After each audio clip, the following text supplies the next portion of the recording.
जय सिया राम। यह रामचरितमानस मुनियों का प्रिय है। इस सुहावने और पवित्र मानस की शिवजी ने रचना की। यह तीनों प्रकार के दोषों, दुखों और दरिद्रता को तथा कलयुग की कुचालों और सब पापों का नाश करने वाला है। श्री महादेव जी ने इसको रचकर अपने मन में रखा था और सुअवसर पाकर पार्वती जी से कहा। इसी से शिव जी ने इसको अपने हृदय में देखकर और प्रसन्न होकर इसका सुंदर रामचरितमानस नाम रखा। मैं उसी सुख देने वाली सुहावनी राम कथा को कहता हूँ।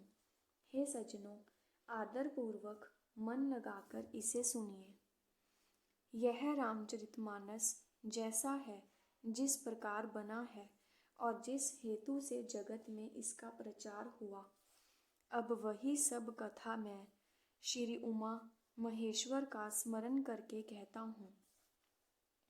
श्री शिव जी की कृपा से उसके हृदय में सुंदर बुद्धि का विकास हुआ, जिससे यह तुलसीदास श्री रामचरितमानस का कवि हुआ।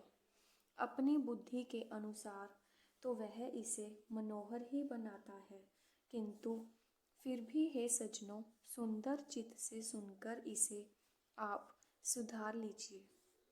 सुंदर बुद्धि भूमि है, हृदय ही उसमें गहरा स्थान है। वेद पुराण समुद्र है और साधु संत मेघ है। वे साधु रूपी मेघ श्री राम जी के सुयश रूपी सुंदर, मधुर, मनोहर और मंगलकारी जल की वर्षा करते हैं।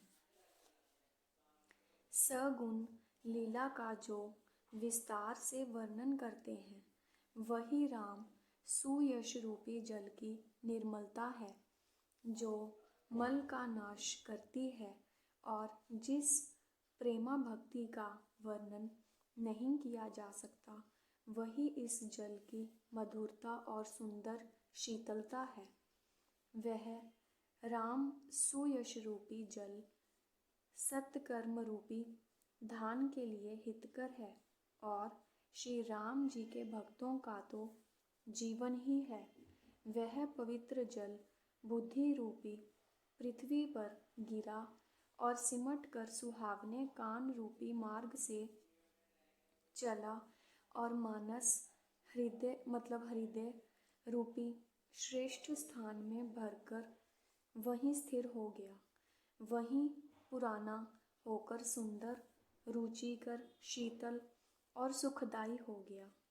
इस कथा में बुद्धि से विचार कर जो चार अत्यंत सुंदर और उत्तम संवाद भुशुंडी गरुड़, शिव पार्वती, याज्ञवल्क्य भरद्वाज और तुलसीदास और संत रचे हैं, वही इस पवित्र और सुंदर सरोवर के चार मनोहर घाट हैं। 7 कांड ही इस मानस सरोवर की सुंदर 7 सीढ़ियां हैं, जिनको ज्ञान रूपी नेत्रों से देखते ही मन प्रसन्न हो जाता है। श्री रघुनाथ जी की निर्गुण मतलब प्राकृतिक गुणों से अतीत और निर्बाध एक रस महिमा का जो वर्णन किया जाएगा, वही इस सुंदर जल की अथाह गहराई है।